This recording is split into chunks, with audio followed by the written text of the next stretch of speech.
Halo saudara, senang sekali bisa kembali menjumpai setiap saudara di dalam Sela pada hari ini. Saya menghargai setiap saudara yang memberikan waktu untuk menyembah Tuhan dan juga mendengarkan kebenaran firman-Nya. Yuk kita mulai Sela kita di dalam doa. Allah Roh Kudus, kami meminta Engkau menolong kami selama Sela ini, saat kami menyembah Tuhan, saat kami mendengarkan firman-Mu, biar Engkau melawat kami, memberikan pengertian, memberikan roh hikmat dan wahyu, sehingga setiap kami boleh diubahkan karena kuasa firman Tuhan. Di dalam nama Yesus kami berdoa. Amin.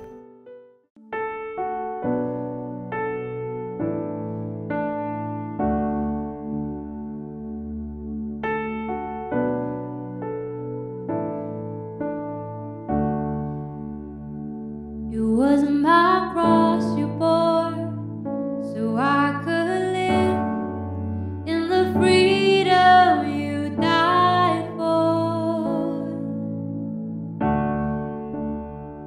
And now my life is yours, and I will sing of your goodness forevermore.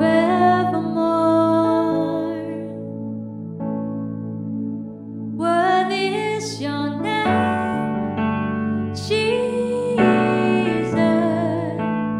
You deserve the praise. Worthy is your name. Worthy is your name, Jesus.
Halo saudara, senang sekali bisa kembali menjumpai setiap saudara di dalam Sela pada hari ini.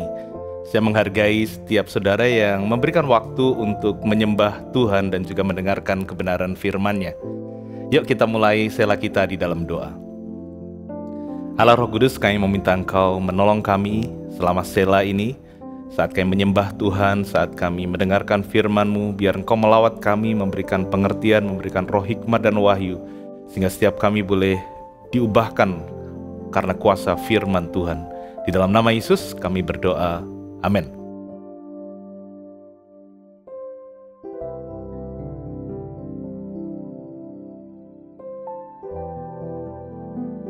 Dalam beberapa waktu terakhir ini, saya sering menggunakan Google Maps. Dan wow, aplikasi ini sangat menolong saya, khususnya dalam perjalanan bolak-balik dari barat dan timur Surabaya. Saya bisa banyak menghemat waktu, khususnya di jam-jam yang macet. Sebelum memakai aplikasi ini, biasanya saya memiliki rute-rute andalan yang telah saya hafal. Dan saya selama ini berpikir bahwa itu adalah rute tercepat untuk mencapai tujuan saya, itu pikiran saya. Namun ternyata apa yang saya pikirkan salah. Apa yang saya pikir itu jalur paling cepat, ternyata Google Maps lebih pintar dan memberikan pilihan jalur yang kadang-kadang jauh lebih cepat. Berkat Google Maps ini saya jadi tahu jalur-jalur alternatif yang saya bisa lalui, dan bagi saya yang suka mencoba hal-hal baru atau tempat-tempat baru, hal ini sangat menyenangkan. Dan yang lebih luar biasa lagi, Google Map ini juga bisa memberitahu kita secara real time jalur mana yang paling cepat di jam, di waktu di mana kita membukanya. Karena saudara, jalur yang kemarin yang jalur paling cepat, hari ini bisa jadi bukan lagi menjadi jalur tercepat karena mungkin waktu itu sedang ada perbaikan jalan, volume kendaraan, atau mungkin ada kecelakaan.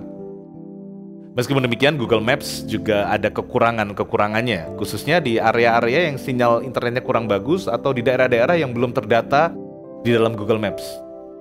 Seperti beberapa hari yang lalu, saudara, sewaktu saya berkunjung di rumah salah satu jemaat, saya sudah diwanti-wanti oleh dia bahwa rumahnya agak nyelempit dan kesana sedang ada pengerjaan jalan sehingga ada pengalihan jalur.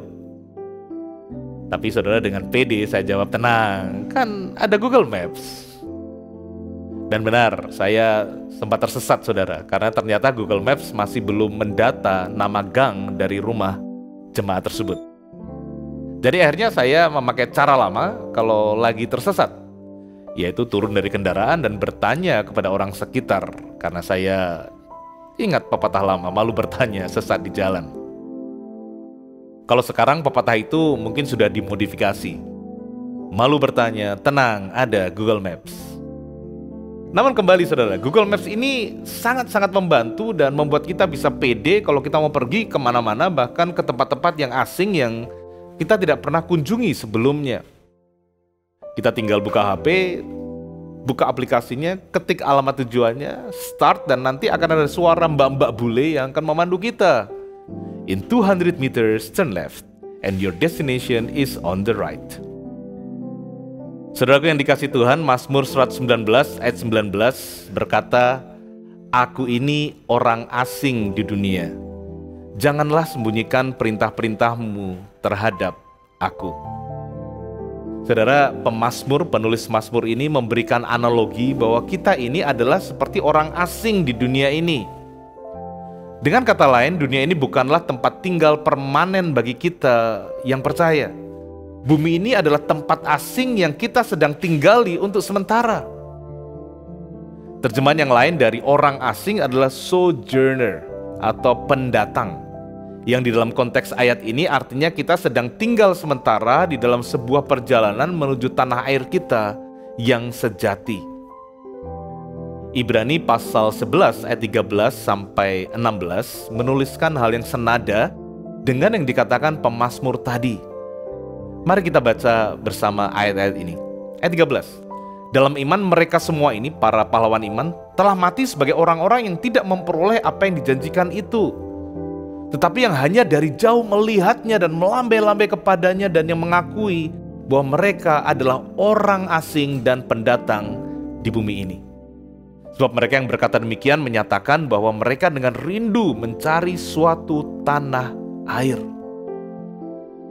Dan kalau sekiranya dalam hal itu mereka ingat akan tanah asal yang telah mereka tinggalkan, maka mereka cukup mempunyai kesempatan untuk pulang ke situ.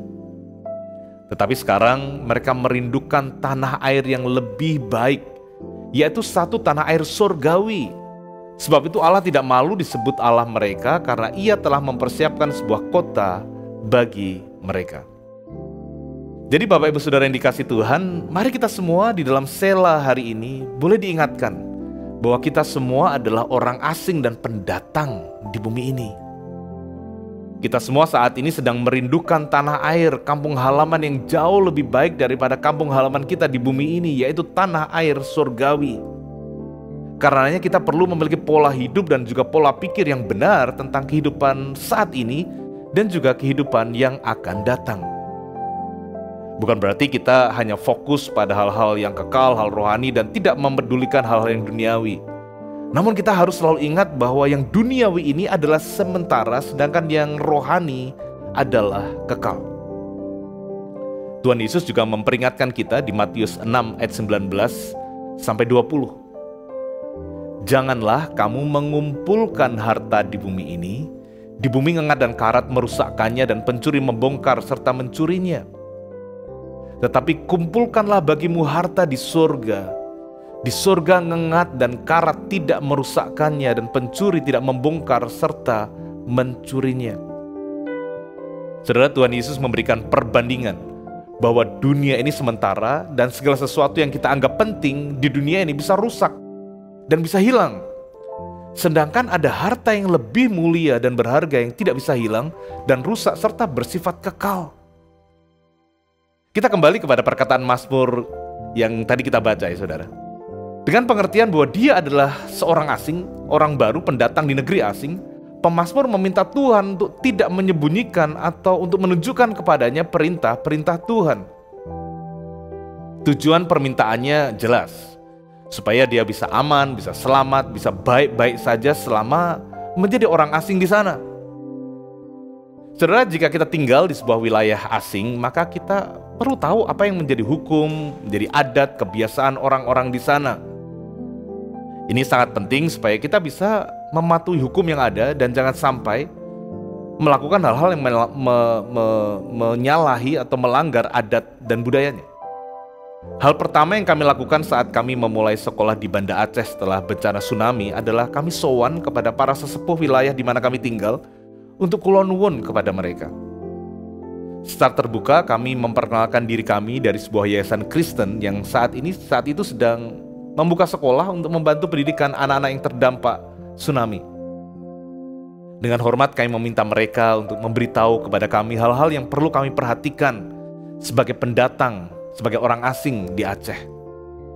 Dan secara khusus kami meminta untuk diberitahu atau untuk ditegur jika ada hal-hal yang kami kerjakan di sana bertentangan atau tidak sesuai dengan agama dan budaya di Aceh.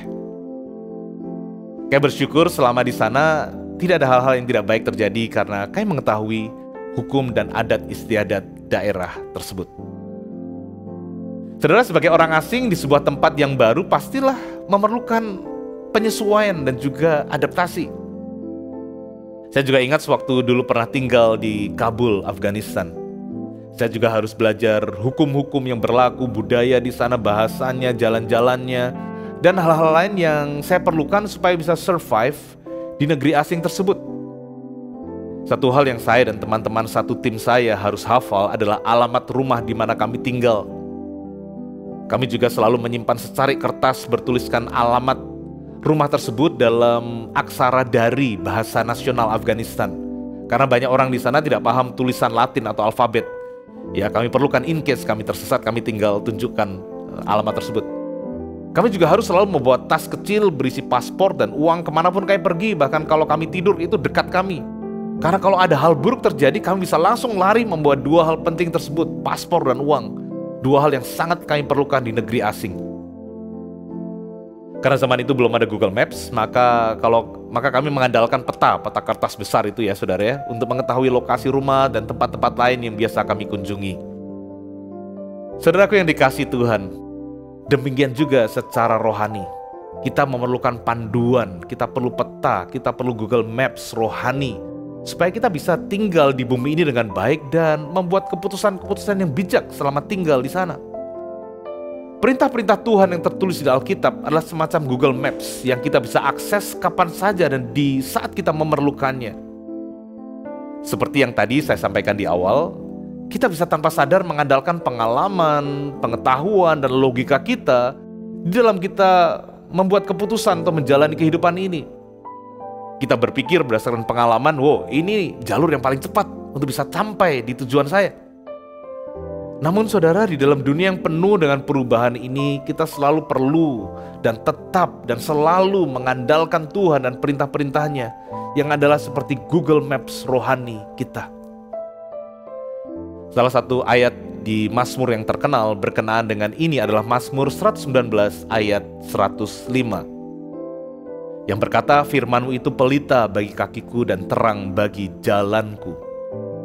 Sebagai orang asing di dunia ini, firman Tuhan bukanlah sebuah pilihan, tetapi sebuah kebutuhan utama kita untuk kita tidak salah langkah atau tersesat tanpa arah.